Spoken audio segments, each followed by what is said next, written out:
Now I'm moving forward to section 3, which is the haircut. And what I want to do before I get started is I want to get rid of everything that had to do with thermal curling, and I want to put those items in my to be disinfected bag. So I'm going to take my end papers. I no longer need those, so I'm going to place these in the trash.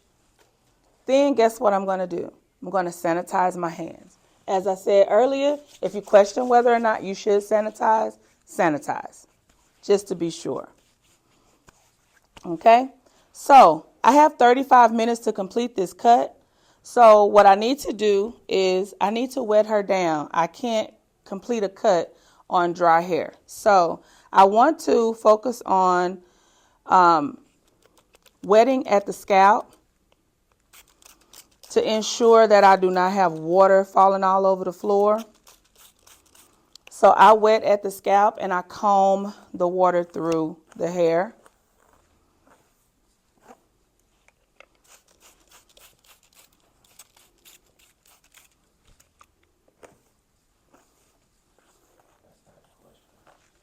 So when you get your sectioning, there is no specific way that you have to section the hair. You do want to section the hair for control, but they will not judge so much if you use a 4-section, 5-section, 6-section, but you do want a section for control to show that you can control the hair. When you do section the hair, you do want to make sure that the ends are tucked and that you do not leave the ends exposed. So for State Board, you want to make sure that you understand that there is no specific sectioning that you have to use. You can use the sectioning that best works for you. The only thing that is important is that you make sure that the ends are tucked. You don't want to leave the ends exposed. And you also want to part out at least a 1/2 inch around the perimeter because you will be performing that portion of the cut with your razor.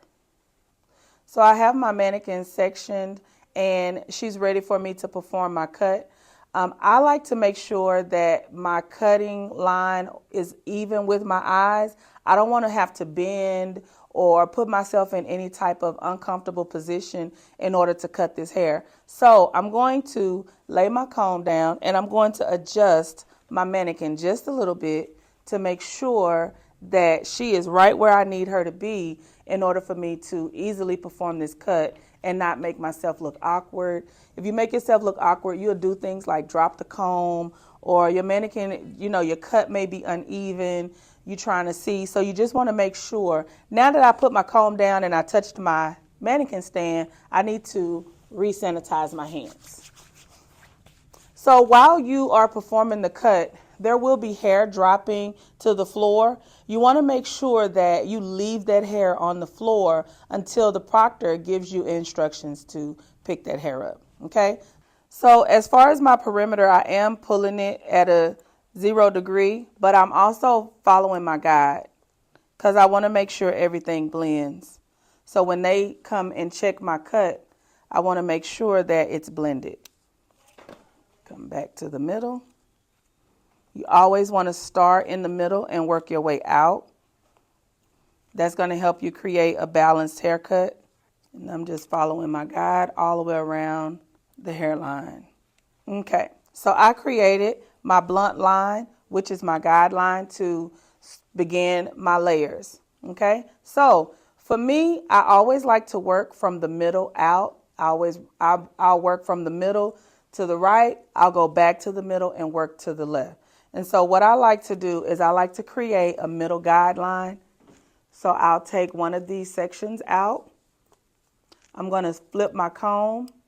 See, I'm palming my shears. I'm going to flip my comb and I'm going to take about a 1/2 inch out from this section. And someone may ask, why did she flip her comb? Well, I flip my comb because when you're using an all-purpose hair cutting comb, there's 2 different sides to the teeth. As you can see, you have wider teeth here. You have more finer teeth here. These help you separate the hair and part the hair, where these will help you keep the hairs parallel to one another so that you don't have tags, or you can create a well-balanced haircut. So I am going to, my client hair is kind of drying out a little bit. I want to make sure that she stays nice and wet. So I'm going to re-wet her a little bit, and I have my guide at the bottom that I'm going to follow. And again, I also still want to make sure that I'm creating layers, so I need to do some elevation, but I want to make sure that I am creating a balanced haircut, and I don't want to cut past my second knuckle because I don't want to run the risk of cutting myself. So I am coming out 90 degree. I'm going to cut palm to palm. So if you notice throughout this haircut, I am making sure that I palm my shears. That is very important during your state board exam. They do need to make sure that you understand how to keep the client safe. So I have completed my cut, but before I put my tools where they belong, I just want to do one last check.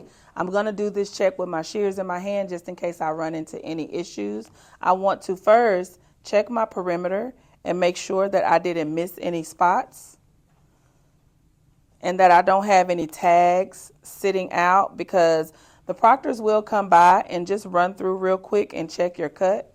So you just want to make sure that everything connects. Then I will quickly go up top to make sure that everything is even. Make sure that my top connects with my sides and that I didn't miss any strings moving through too fast.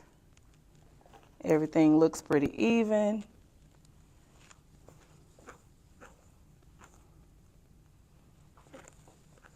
And I'm checking the opposite way that I cut. So I cut vertical, so I'm going to go back and check the opposite direction. My cut is complete. I'm going to put my tools up, sanitize my hands, and I am going to step back to indicate that I'm done.